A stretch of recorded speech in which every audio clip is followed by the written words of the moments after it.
Então, boa noite a todos. Esse é o nosso encontro de 11 de novembro de 2020 e eu passo a palavra agora para o nosso amigo Humberto. Humberto, é contigo.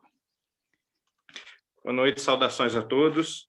Vamos começar falando sobre Pigmalião.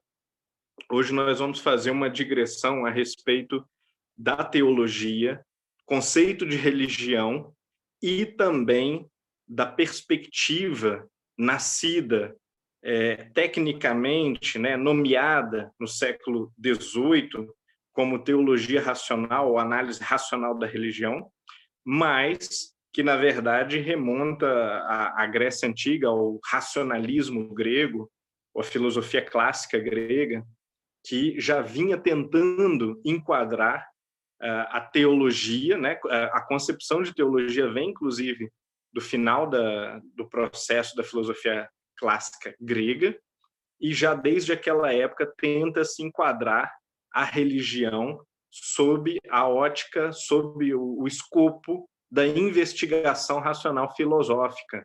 É um tema muito quente em Leon Denis, um tema talvez dos mais relevantes na literatura produzida por Leon Denis, que é um sujeito que tem uma veia mística profunda e, ao mesmo tempo, está tentando aplicar a essa veia mística que ele mesmo possui e que ele vê de maneira indiscriminada na história da cultura, nas doutrinas iniciáticas, nos mistérios das grandes culturas da antiguidade, da Idade Média, todos os grandes fenômenos que fomentam e alimentam o xamanismo e os múltiplos misticismos de cada povo, de cada país.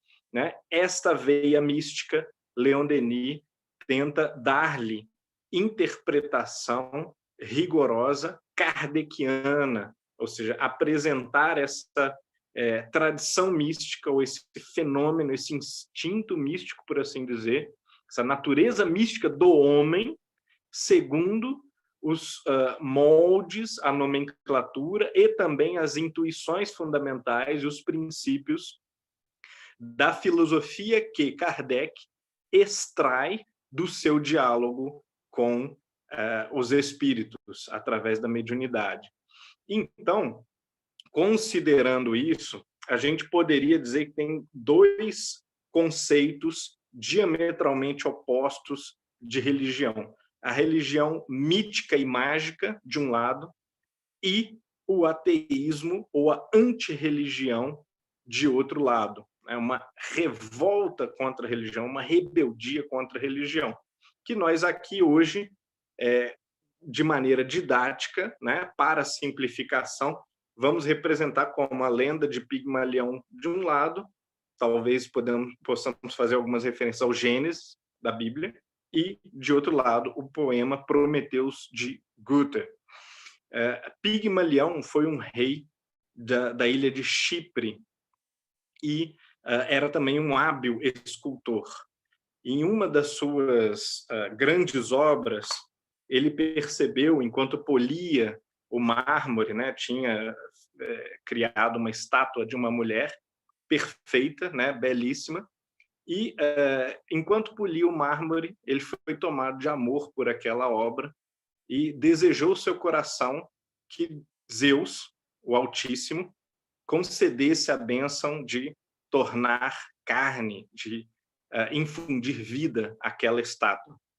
Pouco depois, conta-se que seu filho, no Egito, filho de Pigmalião, profetizou a respeito da grande estiagem que atingia o Egito, causando muita fome, que se um estrangeiro fosse sacrificado, as condições melhorariam e os deuses teriam sua ira aplacada.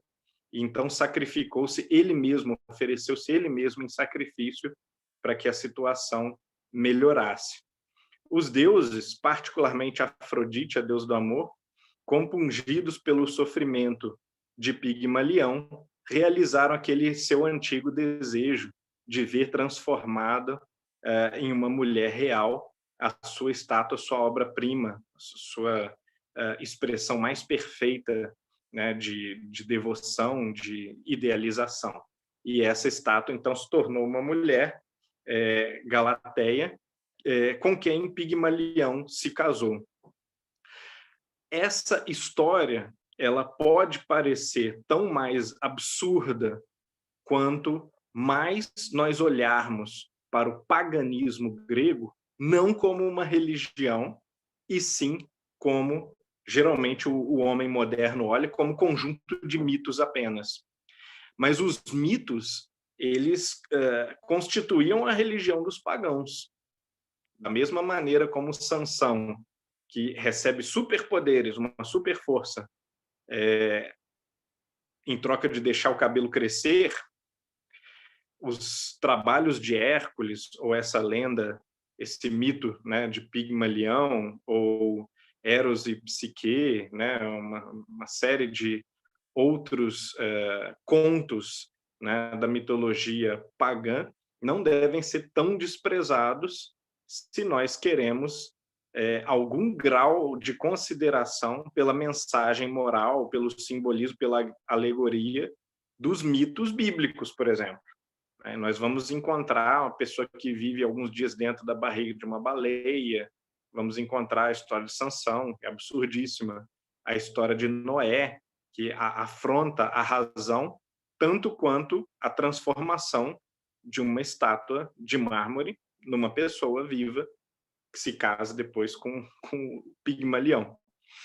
Então, o processo mítico, mágico, através do qual o ser humano expressa a sua crença no divino, a sua sensação religiosa, a sua experiência religiosa, ele é um processo que naturalmente é passivo da ridicularização de uma análise racional, a princípio, desmoralizadora. Quando nós vamos fazer a análise, né, da queda do paraíso, a gente consegue até perceber que há um simbolismo ali implícito, mas a história é toda ela muito dura de se engolir. E ela também apresenta sugestões que, mesmo enquanto alegoria, não são fáceis de se tolerar.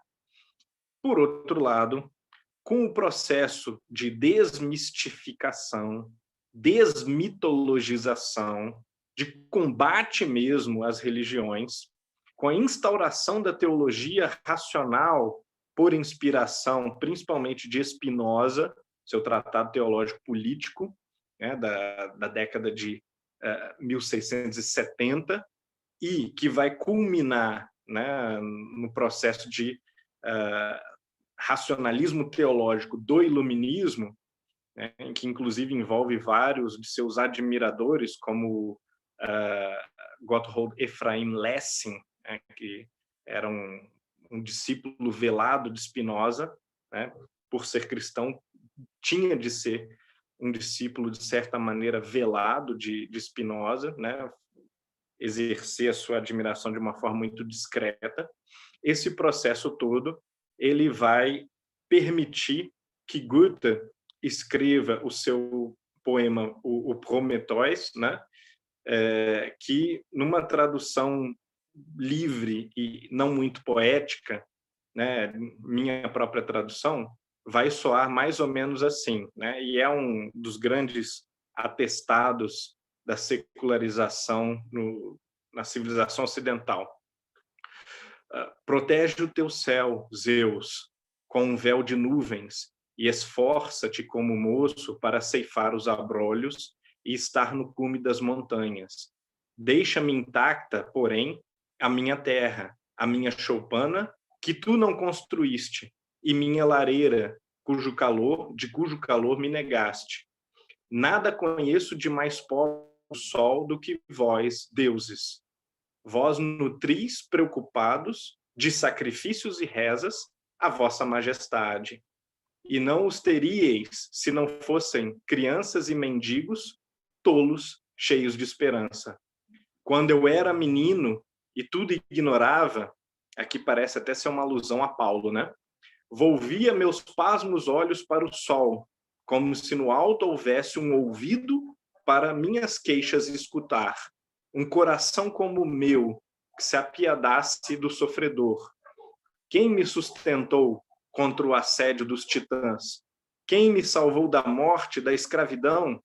Não has realizado tudo por ti mesmo, santo, ardente coração meu?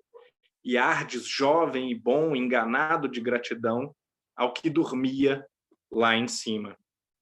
Eu honrar-te pelo quê? Aliviaste as dores daqueles que te suplicam?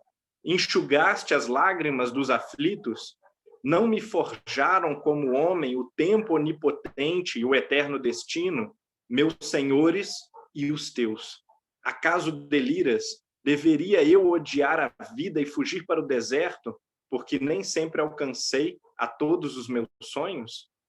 Aqui, sentado, modelo homens à minha imagem, um gênero que a mim se iguale, para sofrer e chorar, fruir e se alegrar, e não mais para te adorar como eu. Bom, o poema é muito impactante, né?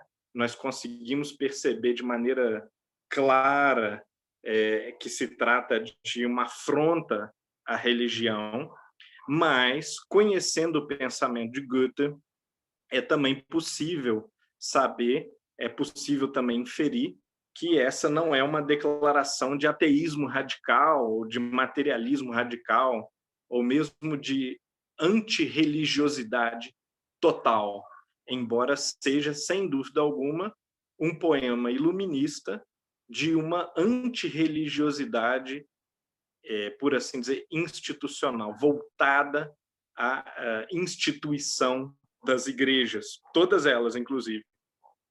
E Goethe, com orgulho, se declarou pagão, uma coisa que eu não percebi ser também uma declaração religiosa, de alguma filiação ainda religiosa. Quando eu comecei a estudar o pensamento de Goethe, que é o pensamento que formou meu pensamento, né, a linha de pensamento que eu absorvia depois de muitos anos de estudo intensivo deste autor, quando eu comecei, né, nos primeiros meses mesmo, eu entendia que a declaração de Goethe, quanto a ele ser um pagão, era uma declaração essencialmente antirreligiosa. E meu orientador, meu mentor, Luiz Dreyer, ele me observou o seguinte: essa não é uma declaração antirreligiosa, porque também os pagãos são religiosos. Platão, Plotino, Cícero são religiosos, são pessoas religiosas. E se você ignorar que os pagãos também são religiosos, você vai entender como a ortodoxia cristã, que o pagão equivale mais ou menos a um ateu, ou algum tipo de herege, de blasfemo, né, de negador da religião verdadeira. O que Goethe queria justamente era negar ao cristianismo esse status de religião verdadeira.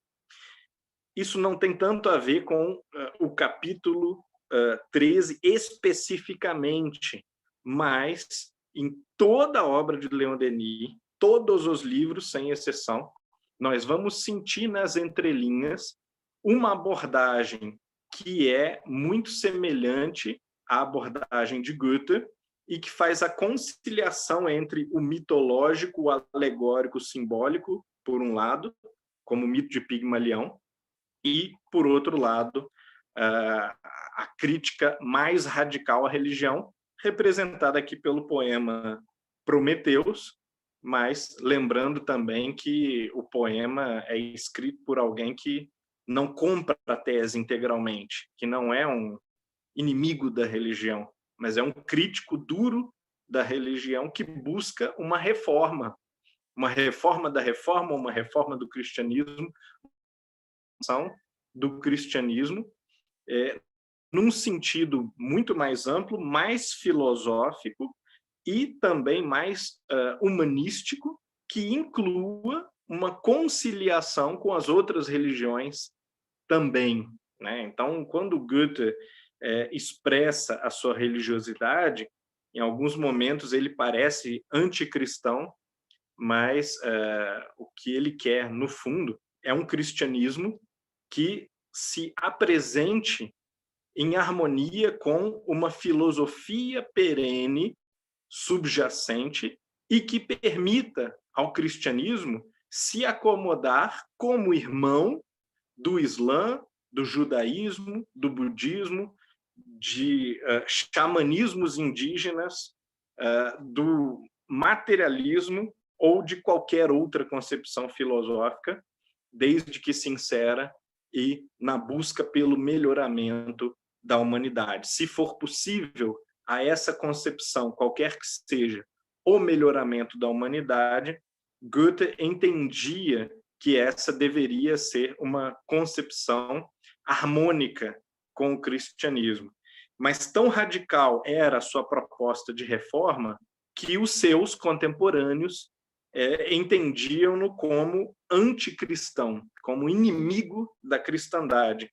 E ele, rebelde como era, no seu tom tipicamente debochado, vai dizer: pois bem, né, eu acho que eu sou um ótimo cristão, assim como eu acho também que Spinoza, ou vários outros, Giordano Bruno, eram bons cristãos, mas se querem me chamar de anticristo ou de não cristão, eu também me sinto confortável com essa definição, porque aparentemente os grandes teólogos, os sacerdotes e os bons cristãos pouca ou nenhuma ideia possuem do que realmente é o cristianismo, de qual era a proposta real, né, de Cristo, né, essa pessoa que não criava relações de dependência, não fomentava fanatismos, nem sectarismos e nem propunha a divisão entre os homens, e sim a união e a harmonia, a fraternidade entre eles. Então, esta proposta crítica às doutrinas e altamente favorável à religião em sentido essencial, essa sim a proposta de Kardec, a proposta de Leon Denis, e nós não os entendemos corretamente se não os enquadrarmos, não os enxergarmos na esteira desse grande processo da cultura ocidental, que é um processo de autocrítica de si mesma, enquanto uma cultura que assumiu a identidade cristã e que, em determinado momento, ali entre os séculos XV e XVIII, XIX, percebeu-se como uma cultura que queria ir além do cristianismo, não em oposição ao cristianismo, não como negação, anulação da sua identidade, mas como uma superação qualitativa que permitisse a conciliação com outras culturas ao redor do mundo. Então, esse não é um processo popular, não é um processo majoritário, mas é um processo dentro do qual nós podemos confortavelmente entender o espiritismo como um todo, né? Como um galho dessa proposta, uma proposta universalista, filosófica, autocrítica, e que, sem negar o cristianismo, entende o cristianismo como uma mensagem divina, como uma revelação, como uma mensagem universalista, e que só por má compreensão, vulgaridade, baixeza dos homens acabou sendo reduzida a uma expressão puramente cultural, limitada, voltada para um grupo de pessoas e não para todas, e engessada de modo a discriminar as pessoas que não adotassem certas regras e dogmas quase que arbitrários, né, estabelecidos sobre a mensagem de Jesus. Então, nós podemos ver que é uma visão muito crítica e que, não obstante, não é uma visão destrutiva, não é uma proposta de uma reforma ou de uma revisão destrutiva, né, da religiosidade ou do cristianismo. Mas, claro, para as ortodoxias soará assim. Não é possível que a ortodoxia de uma igreja que considera os dogmas ou considera decisões dos concílios como certos e garantidos pelo Espírito Santo, acolha uma proposta como essa, né?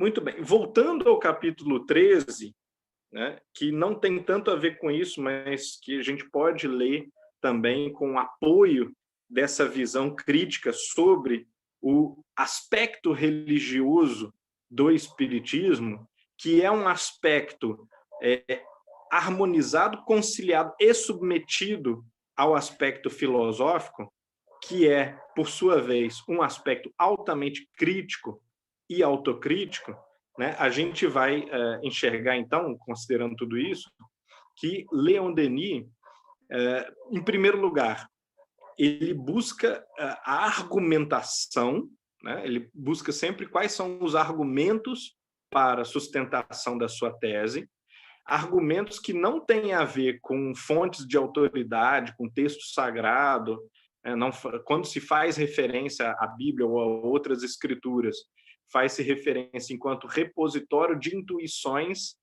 historicamente registradas, né? Isso é muito interessante no Espiritismo.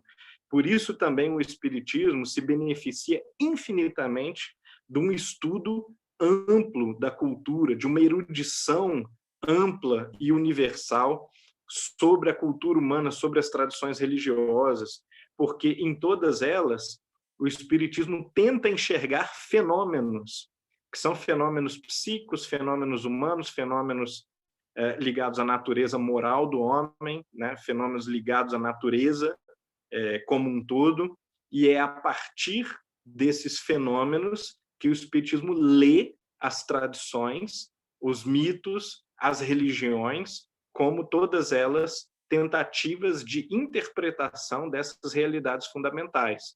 Então, nesse sentido, embora muitas vezes o Espiritismo seja qualificado como religião, ele é, na verdade, muito próximo daquelas tentativas da antropologia, por exemplo, ali do final do século XIX, de encontrar uma essência religiosa por trás ou através das religiões instituídas, ou das religiões, por assim dizer, empíricas, né? E Leon Denis, de fato, nos capítulos 13 e 14, ele levanta vários argumentos, dentre os quais dois argumentos iluministas clássicos para a ideia de reencarnação, e ele, no capítulo 14, principalmente, ele vai apresentar uma série de evidências. Eu mesmo me surpreendi relendo esse capítulo, porque não me lembrava. Entre as evidências, Leon Denis inclui as memórias espontâneas e frequentes de vidas passadas em crianças, que é justamente o grande projeto científico de Stevenson, né, na Virgínia, e que vai começar aqui já nessa época, era perfeitamente percebido. E, quiçá, a gente poderia imaginar que, antigamente, muito tempo antes disso, as pessoas tinham essa percepção. Eu, no caso, não saberia dizer, teria que estudar com cuidado, né, as tradições históricas aí do budismo, do hinduísmo, para saber se, por acaso, as pessoas tinham registro desses relatos anteriormente. Mas o que a pesquisa, principalmente do Stevenson, revela é que muitas vezes esses relatos eram abafados pelos próprios familiares. Então, quando os pais reprimem a criança, dizem: "Você está louco, isso não existe, você sonhou", e mesmo com evidências, às vezes, que chegam, por exemplo, a assustar os pais, né? Os pais continuam negando e reprimindo aquilo, com medo até do próprio fenômeno, né? É só a custo que esses casos mais espetaculares de reminiscências em tenridade, eles conseguem ser apagados culturalmente ou abafados culturalmente. Então, esse é um de vários argumentos empíricos. Temos outros aqui no capítulo 14, temos uma coleção deles. Mas eu não vou citar mais nenhum. Eu vou só pedir para que, claro, novamente, todos leiam, né? O texto é mais importante do que qualquer apresentação que a gente possa fazer dele, mas, principalmente, também observar, além dos relatos e das evidências, há uma harmonização, né, que Leon Denis está fazendo de maneira muito explícita nesses 2 capítulos, entre a teoria filosófica e a evidência. E nós percebemos o seguinte: é a teoria filosófica que explica a evidência e torna a evidência mais elucidativa, por assim dizer. Muito bem. Então, voltando aqui à metade, mais ou menos, do capítulo 13. Deixa eu reencontrar aqui. Um dos pontos interessantes que merece ser lido é o processo encarnatório, quando Leon Denis diz o seguinte: o perispírito, durante o período de gestação, impregna-se de fluido vital e materializa-se o quanto baste para tornar-se o regulador da energia e suporte dos elementos fornecidos pelos genitores. Constitui, assim, uma espécie de esboço de rede fluídica permanente, através da qual passará a corrente de matéria que destrói e reconstitui sem cessar, durante a vida, o organismo terrestre. Do que ele está falando aqui? De uma espécie de blueprint, né?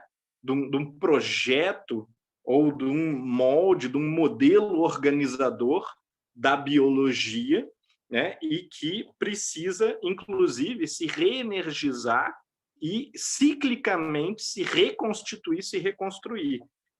Isso aqui é bastante avançado para a época, né? Se a gente imaginar que se sabia sobre biologia naquele período, que não se conhecia a existência do DNA, por exemplo, que pouco ou nada se sabia sobre genética, além do intuitivo, né? Você via isso em cruzamento de animais, né? Na própria reprodução humana era possível notar algumas coisas intuitivamente, mas cientificamente não se sabia quase nada sobre esse assunto. E aqui nós temos uma explicação filosófica muito consistente de por que e como as configurações corpóreas, biológicas, até psíquicas, podem se dar. Graças a ele, a individualidade e a memória conservar-se-ão no plano físico, apesar das vicissitudes da parte mutável e móvel do ser. Aqui, de novo, eu adoro frisar linguagem muito platônica, entre o mutável e o imutável, o transitório e o permanente, a alma sempre apontada como âncora da permanência do ser e a existência física como essencialmente transitória. Bom, a incorporação da alma não é, pois, subtânea, como o afirmam certas doutrinas.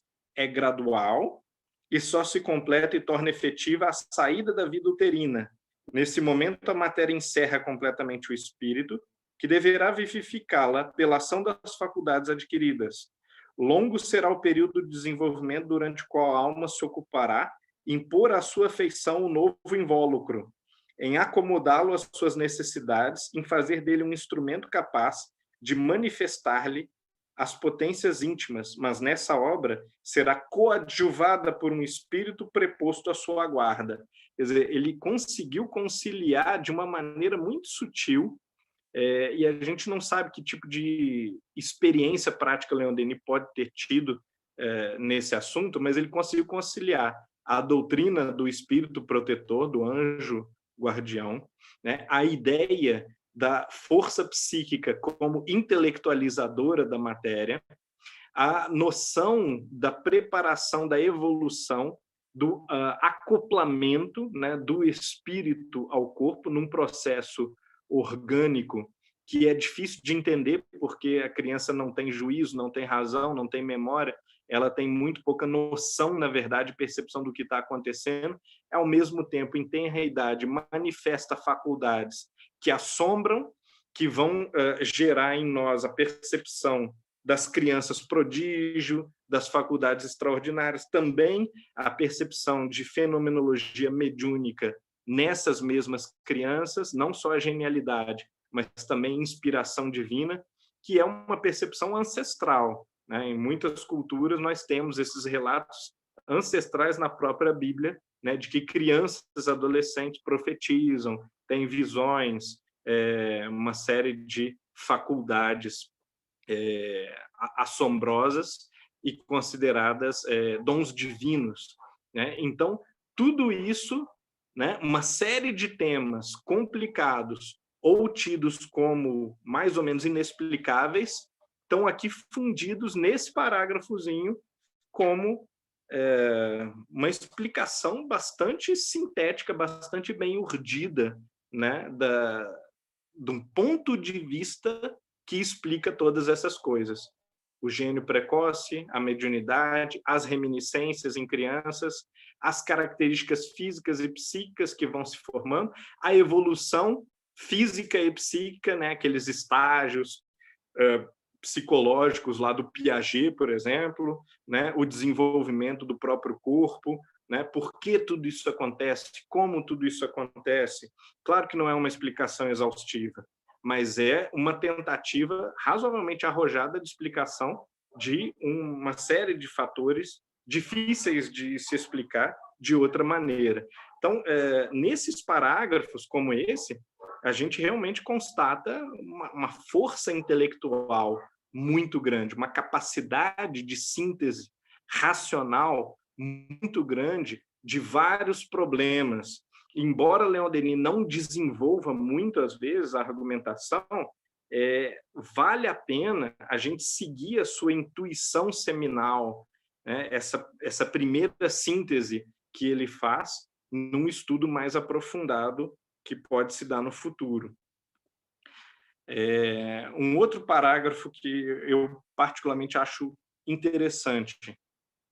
Na hora das resoluções supremas, antes de tornar a descer a carne, o espírito percebe, atinge o sentido geral da vida que vai começar.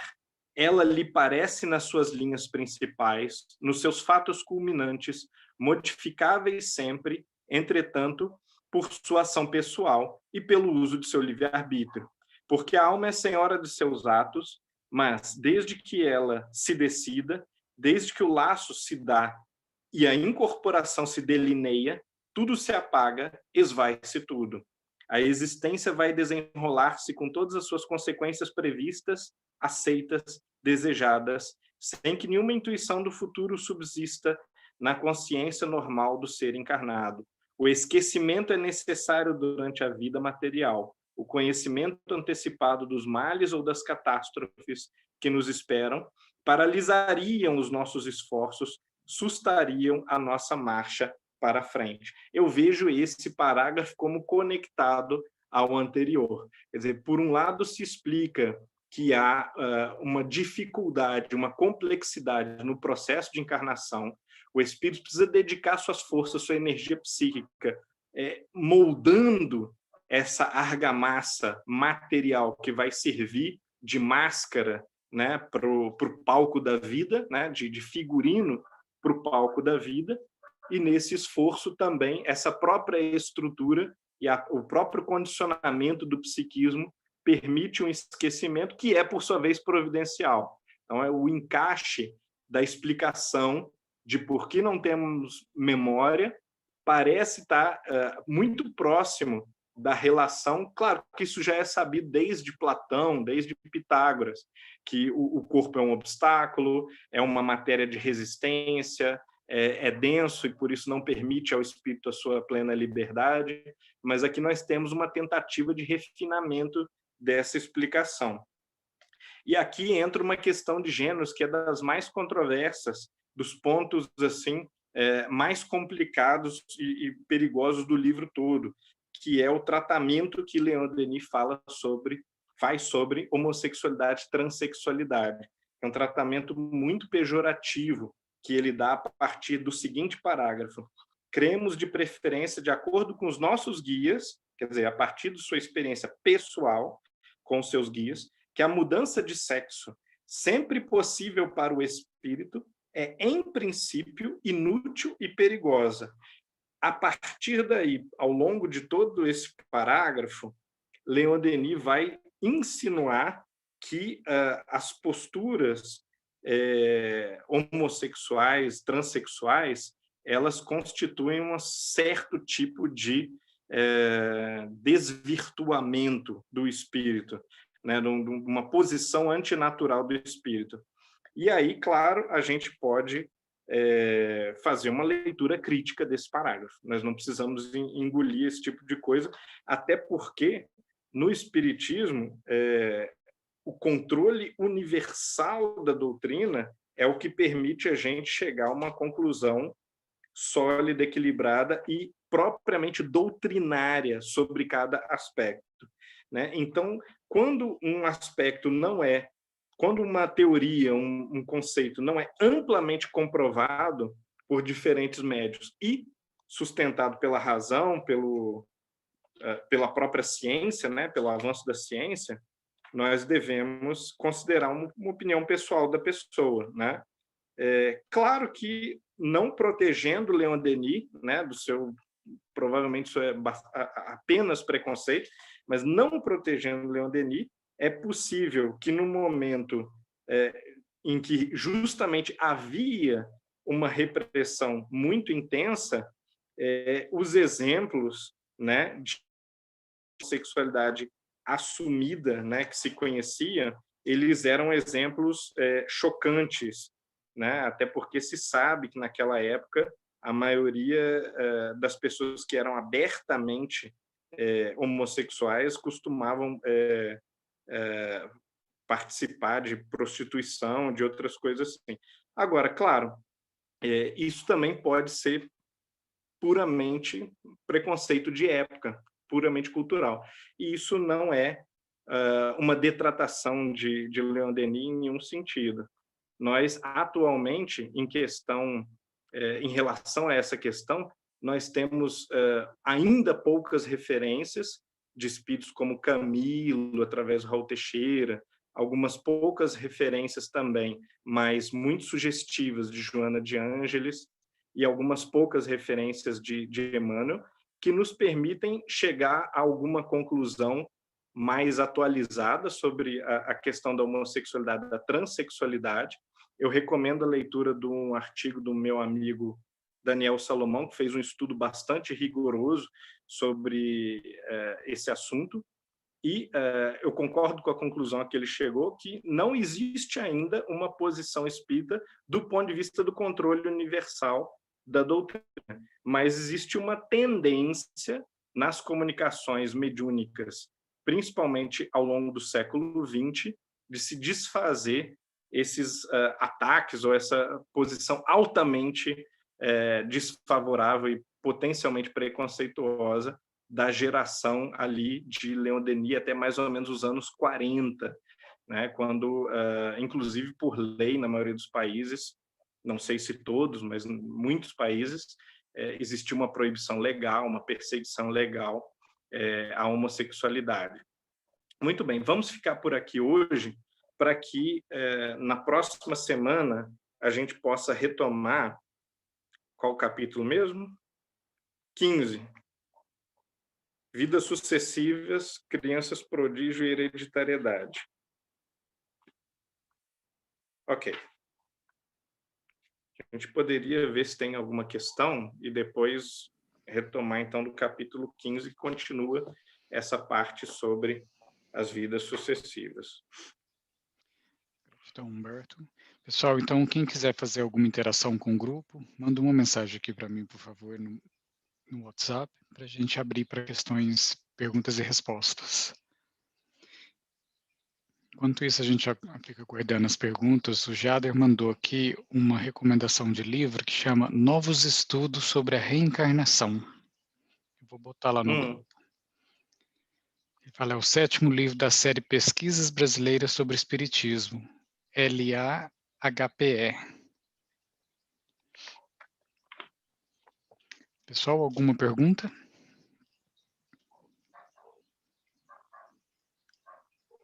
Eu posso fazer aqui diretamente. Pode fazer, é a primeirinha da fila, pode ir. Em seguida, que ele coloca até a mudança de sexo, ele fala também outro ponto polêmico. Almas criadas aos pares. O que você tem a dizer sobre isso? Almas irmãs. Vocês têm alguma coisa a dizer? Ótima questão, Gabriela, porque assim como a posição dele também, ele não justifica a respeito de homossexualidade, transexualidade, claro, aqui é um termo novo, recente, mas que se aplica provavelmente àquilo que Leon Denis quer se referir, né? Nós observamos também essa questão da alma gêmea, ela soa muito como uma questão de época, né? Era uma crença cultural muito bem enraizada bom, durante toda a modernidade, pelo menos, não sei se já antes da modernidade, mas ao longo de toda a modernidade, a ideia de alma gêmea ela é significativamente forte. Vem da filosofia grega, esse conceito? Platão mesmo fala do mito ancestral da divisão, né, que eram em quatro braços, 4 pernas, seres andrógenos, né, que seriam quase 2 pessoas fundidas, né, e que ao serem separados justificariam as fortes atrações, como se uma metade estivesse buscando outra, né, mas eu não tenho conhecimento até que ponto isso era também popular, né? Se isso correspondia a uma crença generalizada, né? Agora, a alma gêmea, né, no período do romantismo, por exemplo, foi um conceito muito exaltado, né? Eu lembro de algumas referências de Goethe, por exemplo, né, que é um autor que eu conheço assim mais confortavelmente, né, inclusive mais do que a Leon Denis, né, tem algumas referências explícitas, embora claro que já como como alusão poética, né? Goethe era muito pouco crédulo, muito pouco supersticioso, mas aqui, e sendo Leon Denis um místico, né, e a gente observa em outras passagens que ele flerta com muitas teorias esotéricas e místicas, embora não comprando-as, né, integralmente, mas como nesse próprio trecho, né, ele não afirma é assim e pronto, mas ele diz, segundo os nossos guias, né, eu vou dar aqui a minha opinião. Aí dá uma opinião assim muito assertiva, muito conclusiva, mas ele deixa claro que aquilo não é uma consequência inevitável nem da doutrina da filosofia dos espíritos e nem fruto de observações rigorosas de uma ciência sobre o assunto, né? De uma investigação científica sobre o assunto. Isso aqui me chamou muito a atenção, porque o Kardec jamais disse isso, né? A questão da criação aos pares, né? Porque eu acho que se ele falasse só almas irmãs, a gente falaria um grupo, né? Enfim, né? Partiria até uma questão freudiana, da construção da psique, enfim, né? Da evolução do espírito. Agora, ele citou a questão da criada aos pares, isso acho que ele foi além. Não sei qual teria sido a fonte dele, né? Para ele fazer esse tipo de afirmação. Você acha que são as circunstâncias, o ambiente?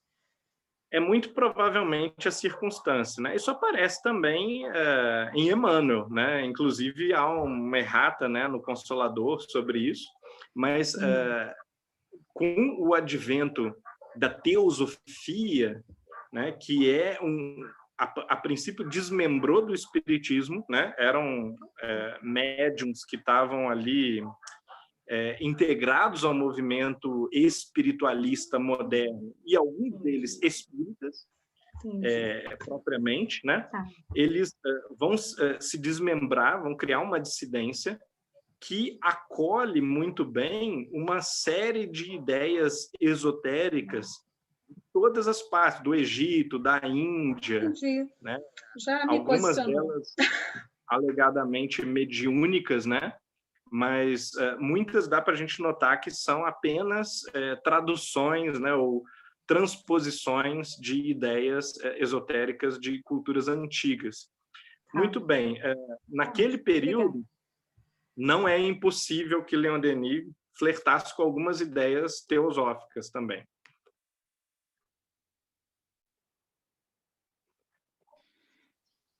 Gratidão, Humberto. Nós temos algumas perguntas aqui. Está vindo do Ian. Ele fala o seguinte: o entendimento da natura evolutiva da religião, o esforço para entender o ambiente cultural e político nas épocas dos diferentes propostas e a aceitação de que sabemos muito pouco, são fundamentais para entender as ideias filosóficas e religiosas do passado?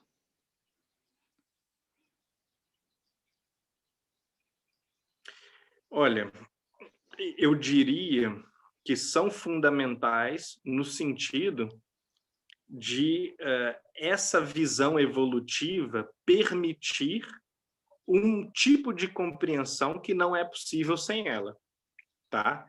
Não no sentido de que, bom, aquelas pessoas naquela época não sabiam o que estavam fazendo, porque elas não tinham visão evolutiva. Embora seja possível dizer isso, acho que é uma tese já um pouco agressiva, um pouco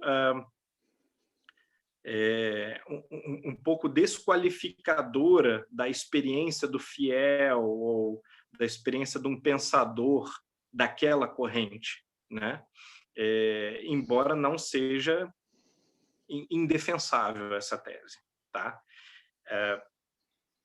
Mas eu acredito que uma ciência da religião moderna, ou um estudo racional da religião, um estudo científico da religião, e nós temos muitas propostas, muitas expressões, desde meados do Iluminismo, que vêm oferecendo fortes contribuições para um entendimento melhor, mais amplo, mais profundo do fenômeno religioso. Eu acho que esta visão modernizante, ela é, sim, uma visão que permite o aprofundamento do nosso entendimento, não só do fenômeno religioso, mas também de como ele se desdobra historicamente, né? Aqui talvez, a arrogância do filósofo, né? do pesquisador, que quer entender o cristianismo melhor do que os apóstolos, quer entender o budismo melhor do que Buda e seus discípulos, que quer entender o paganismo melhor do que os sacerdotes pagãos ou os filósofos pagãos, né, como Plotino ou Próclo. E embora haja um risco de arrogância, essa é, entretanto, uma via que parece ser a via mais adequada a se tomar, porque ela é a via que nos permite continuar reinterpretando e entendendo mais profundamente esse fenômeno religioso que se desdobrou historicamente, culturalmente, mas a história e a cultura, afinal de contas, também são fenômenos humanísticos, são fenômenos históricos que estão aí à nossa apreciação. Então, com todos os cuidados, ressalvos aqui que eu coloquei, né, eu tento ser cuidadoso, mas eu acho que nós sim devemos comprar a tese que recebe um respaldo da razão, né? Nesse caso, a análise científica das coisas é a melhor tese, é a tese que recebe mais respaldo da razão, né?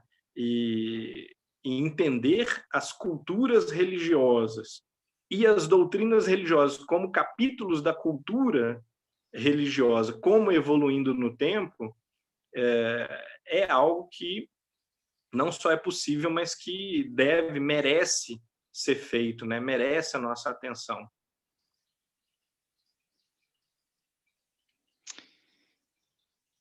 Nós temos uma pergunta que vem do Luiz. Ele fala o seguinte: sobre a questão levantada quanto às almas gêmeas, talvez seja uma questão de palavras. Entendo que não temos fundamentação a partir dos ensinamentos dos espíritos para que vou dizer, mas não poderíamos entender que há a possibilidade de almas que, embora completas em si mesmas como indivíduo, se buscam como parceiros amparados pelo amor na busca da transcendência, como o caso de Emmanuel e Lívia. Não seria uma conclusão, claro, mas uma especulação apenas? Aliás, não é uma pergunta, ele afirmou, desculpa. Sim. Eu acho que é uma especulação. E especulação é válido, tá, gente? Então, aqui, o Leon Denis pode especular a respeito da transexualidade. Nós podemos especular sobre a alma gêmea com ele também, ou Emmanuel pode especular. E outra coisa, os espíritos possuem opiniões diferentes sobre as coisas. Então, não é impossível que alguns espíritos tenham uma opinião e outros espíritos tenham uma opinião oposta, ou uma opinião divergente. Isso é perfeitamente possível. A experiência mediúnica, a experiência de análise dos relatos de via mediúnica. Entretanto, eu acho que a gente precisa tomar muito cuidado em separar o que é opinião e especulação, ainda que seja uma especulação com indícios, né? A gente pode ter certas experiências de vida que sugerem uma determinada especulação, ou até uma opinião mesmo, e embora isso seja válido, a gente precisa tomar certos cuidados de separar claramente o que é princípio fundamental e o que é uma observação generalizada, né, e aprovada pelo crivo da razão, que passa a constituir um fato da vida espírita ou da ciência espírita, por assim dizer, né, porque são coisas radicalmente diferentes. Né? Nos princípios a gente pode se basear, nas observações seguras a gente pode se basear para tirar uma série de conclusões. Na opinião, na especulação, não. Agora, claro, opinião e especulação não devem ser proibidos. Né? Isso seria um caminho também terrível e injustificável. E, por exemplo, eu vou dar um exemplo aqui bem... pode parecer chocante. A minha esposa é professora de yoga. E através de muitos anos de convivência com a literatura, né, nós temos aqui na nossa biblioteca uma grande quantidade de livros sobre yoga, sobre meditação, né, e também a partir de experiência de meditação transcendental e também de exercícios de Hatha Yoga, né, da proposta meditativa e também psicossomática, né, do Hatha Yoga, nós observamos na prática certas sensações, fenômenos e até mesmo assim percepções mais ou menos claras que sugerem a existência dos centros de força ou dos chakras. E, no entanto, essa observação, a doutrina, né, da existência dos centros de força dos chakras é altamente controversa para a proposta espírita. Né? Nós temos aí André Luiz, praticamente que sozinho levanta essa bola, né, e defende fortemente a ideia em mais de uma ocasião, inclusive dissertando sobre isso, né, por exemplo, em Evolução em Dois Mundos. E nós temos um silêncio ou uma ausência que é também constrangedora e que não permite a gente concluir que o controle universal do ensino dos espíritos foi aplicado à questão. Né? De acordo com esse silêncio, essa não percepção do fenômeno de maneira generalizada, nós poderíamos dizer que os fatos observáveis produzidos pela mediunidade não sugerem de maneira consistente e confiável a existência de chakras ou de centros de força. E não obstante, na minha experiência pessoal, eu tenho convicção, né, através da prática da meditação transcendental, do Hatha Yoga, eu adquiri uma convicção baseada na minha experiência, na minha percepção pessoal desse fluxo de energia, seja lá do que for. Muito bem.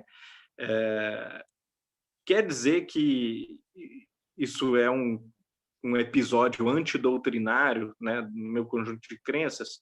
Pode até ser que sim, mas eu creio que não. Eu acho que é um daqueles temas ainda na fronteira, sobre os quais não há conhecimento sólido, não há como chegar a conclusões seguras, e, portanto, a gente deve, humildemente, classificar a nossa posição, as nossas observações, as nossas convicções pessoais como tais. Né? Então, eu classifico essa percepção como convicção pessoal, né? Eu senti isso, observei isso repetidamente, né? Então estou razoavelmente convencido de que há alguma verdade por trás disso. Agora, caberia discutir isso. Só existe na alma encarnada? Pode ser que sim, né? Que os plexos, os órgãos sejam necessários para modular uma energia do perispírito e que é sentida como se fossem centros de força, alguma coisa assim, né?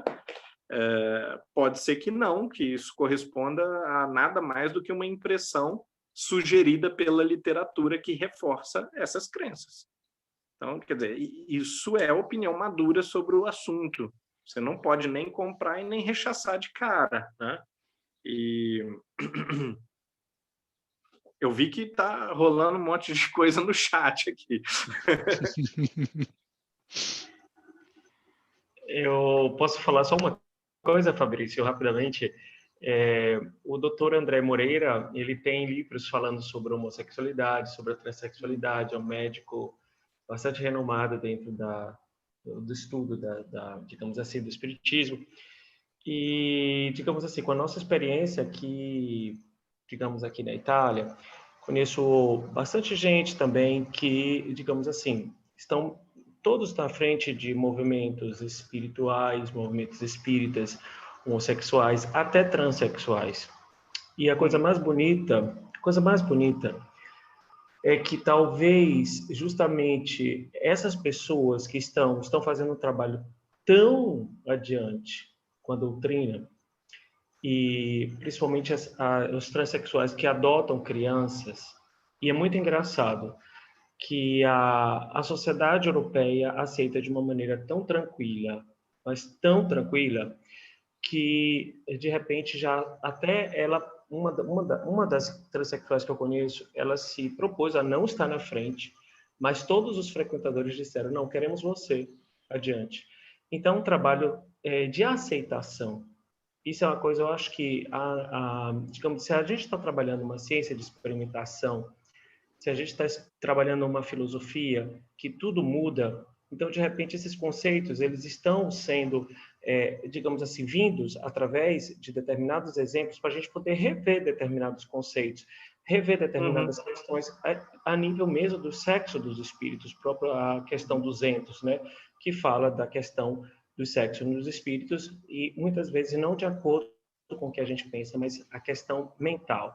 Então, eu acho que é um momento, acho que nosso, né, da gente realmente, geração nova, a gente poder refletir os resultados mais do que a forma. Eu acho que isso fica talvez um ponto de demanda para a gente poder refletir isso, já que a gente está sendo a geração digamos assim, não diria reforma, porque talvez seja uma pretensão, né, minha, mas eu acho que a gente poder dar uma contribuição um pouquinho a mais no nosso momento. Eu concordo totalmente, Maestro. Eu acho que assim, a gente também, quando a gente fala de um texto que tem 120 anos, a gente não pode ser anacrônico, né? Entender que, claro, essa não era a mentalidade da época. De novo, por lei, né? As pessoas eram perseguidas na Europa mesmo. E após 120 anos, a realidade da consciência humana, não só a realidade legal, política, né, mudou de maneira tão dramática, tão radical, e ainda está mudando, nós ainda estamos mudando nossa percepção, os nossos conceitos sobre sexualidade, estão enriquecendo assim, aceleradamente nos últimos 30, 40 anos, principalmente, que nós não podemos comparar essas posições de hoje e daquela época. E no Brasil também, não só na Europa, né? Imagino que nos Estados Unidos também, né? Em múltiplas partes, o espiritismo, de certa forma, ele tem uma vanguarda dessa luta contra a simplificação e o reducionismo um pouco preconceituoso, às vezes muito preconceituoso, no sentido de que nós temos muitas casas presididas, né, por homossexuais e muitíssimos homossexuais, transexuais, sim, liderando o movimento, participando de todas as coisas, o que não era uma realidade várias décadas atrás, né? Então, quer dizer, há uma transformação prática que é uma consequência da transformação de mentalidade, né? O que antes seria quase impossível, né? Porque as pessoas reagiam contra, hoje em dia é uma realidade prática e, de fato, como você falou, o pragmatismo ele é um termômetro altamente racional das coisas. Porque quando você observa que os efeitos são positivos, é muito difícil você sustentar opiniões que, sem nenhum fundamento, eram discriminatórias, né? Ou iam numa direção discriminatória. Humberto, o Vuk está perguntando qual o nome do artigo do Daniel Salomão?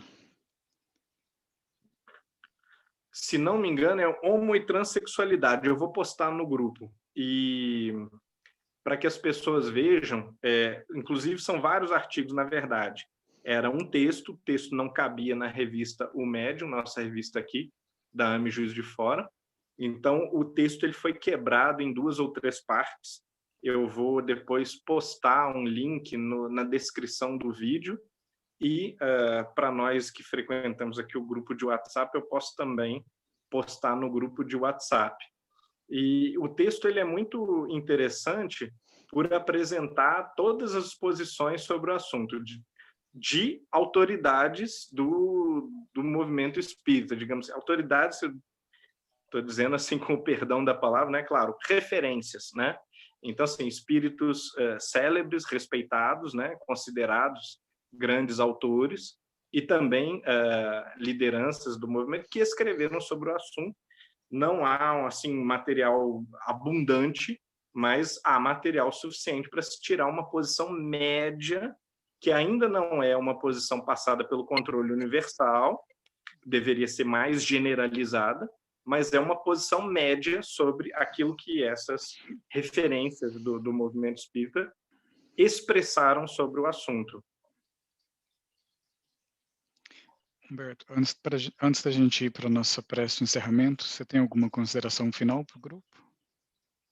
Não, estou satisfeito. Eu acho que a gente pode tentar pegar capítulos 15 em diante, né, no livro, e eu vou sempre reforçar o pedido para que as pessoas leiam o livro, né, para que, aliás, nunca, em relação a ninguém, acreditem numa interpretação de um livro, né? A interpretação tem que ser sua.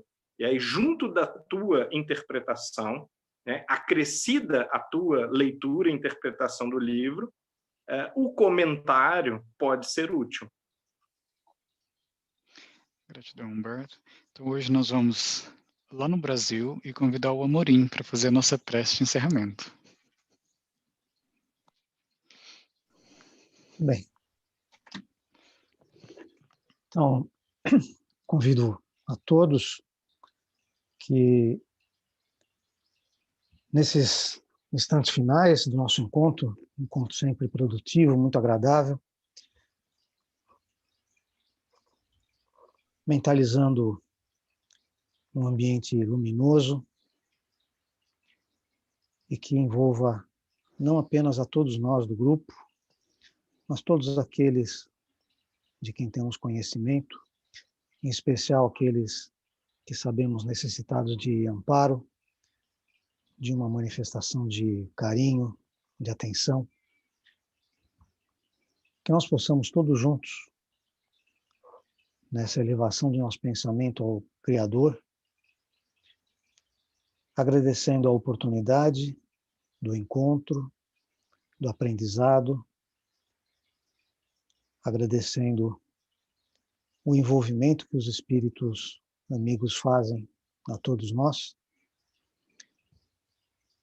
e expressando de nosso íntimo o desejo de alcançar a todas aquelas criaturas nesse nosso planeta tão conturbado, onde tantos ainda se guiam pelo ódio, pela violência, que o nosso pensamento, junto a tantas outras criaturas, que também pensam pelo bem, possam alcançar essas almas sofridas e dar-lhes um pouco de tranquilidade, um pouco de amor.